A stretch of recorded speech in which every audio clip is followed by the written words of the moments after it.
নতুন PhonePe account তৈরি করার জন্য ফোনপে ইনস্টল করে ওপেন করে নেবেন। ব্যাংকের সাথে লিংক থাকা মোবাইল নাম্বারটি এখানে দিয়ে প্রসিড করবেন। ওটিপি ডিটেক্ট হয়ে যাওয়ার পর পারমিশনগুলি অ্যালাউ করে দেবেন, তাহলেই ফোনপে অ্যাকাউন্ট তৈরি হয়ে যাবে।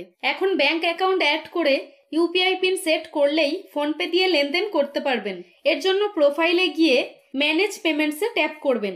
এরপর ইউপিআই ব্যাংক অ্যাকাউন্টসে গিয়ে অ্যাড নিউ ব্যাংক অ্যাকাউন্টে ট্যাপ করে নিজের ব্যাংক সিলেক্ট করবেন।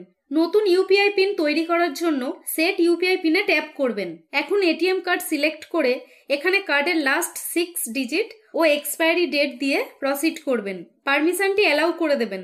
ব্যাংক ওটিপি ডিটেক্ট হয়ে যাওয়ার পর এটিএম পিন দিয়ে টিক করবেন। এরপর একটি নতুন ইউপিআই পিন সেট করে টিক করবেন। পিনটি এখানে দিয়ে কনফার্ম করবেন, তাহলে ইউপিআই পিন সেট হয়ে যাবে। ব্যাংক অ্যাকাউন্ট অ্যাড করে ইউপিআই পিন সেট করলেই অনলাইন লেনদেন করতে পারবেন। এর ডিটেলস ভিডিও নিচে দেওয়া লিংক থেকে দেখতে পারেন। প্লিজ লাইক, শেয়ার ও সাবস্ক্রাইব করে সাপোর্ট করবেন। ধন্যবাদ।